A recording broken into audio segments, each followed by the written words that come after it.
Bonjour à tous et bienvenue dans cette vidéo qui donne un aperçu des grandes étapes réglementaires pour mettre en place son investigation clinique en France. Tout d'abord, je vous invite à regarder cette précédente vidéo pour bien comprendre quels projets rentrent dans ce type de recherche, à savoir tous les projets impliquant des êtres humains et impactant leur parcours de soins avec pour objectif d'évaluer la sécurité ou la performance de votre dispositif médical. Pour commencer, vous allez établir votre projet notamment avec l'investigateur coordonnateur, son design, ses objectifs, ses critères de jugement, etc. Une fois que votre projet est scientifiquement stable et mature, vous allez pouvoir définir la catégorie de votre investigation clinique. Pour cela, vous devez répondre à 4 questions. Est-ce que votre dispositif est marqué CE et utilisé dans sa destination et indication approuvée par votre organisme notifié? Est-ce que les résultats de votre étude vont servir à établir la conformité de votre dispositif médical? Est-ce que votre étude a un impact lourd ou et invasif pour les patients? Et pour finir, quelle est la classe de votre dispositif médical et son caractère invasif ou non? En fonction de vos réponses, 7 classes sont proposées. 1, 2, 3, 4.1 à 4.4, comportant chacune des différences et subtilités réglementaires dans la mise en place, le suivi et ou la clôture de votre étude. Toutefois, 3 acteurs sont incontournables. En premier lieu, peu importe votre étude, vous devrez prouver votre conformité dans la gestion et le traitement des données à caractère personnel au cours de votre investigation clinique.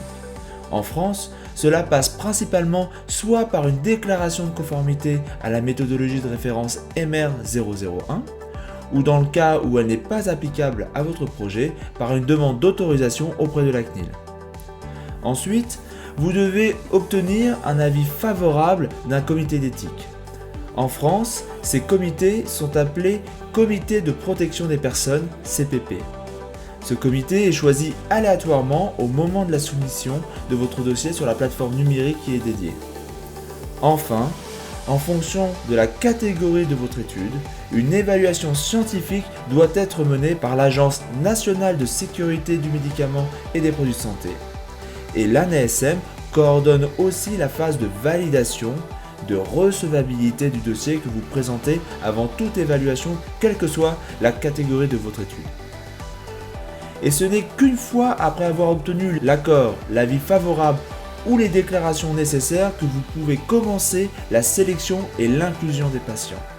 Bien entendu, il ne faut pas omettre la signature et les contraintes liées au contrat entre le site d'investigation, le promoteur et les autres partenaires de l'étude. Du point de vue des délais, dans le cas où vous devez demander l'autorisation auprès de la CNIL, la réponse peut prendre jusqu'à 4 mois. En revanche, une simple déclaration à la MR001 est presque entre guillemets instantanée.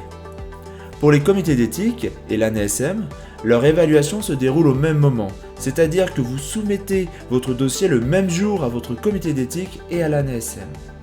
Les délais peuvent varier entre 1 à 2 mois et demi en fonction de la catégorie de votre investigation clinique et des éventuelles demandes d'informations complémentaires. L'Union européenne développe actuellement une plateforme numérique appelée EUDAMED pour permettre en particulier la soumission centralisée des demandes d'investigation clinique.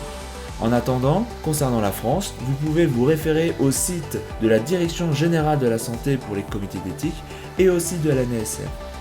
Attention, si votre investigation clinique se déroule dans un autre pays membre de l'Union européenne, il est important de vérifier la réglementation de ce pays pour ne pas manquer un point, un document ou une exigence.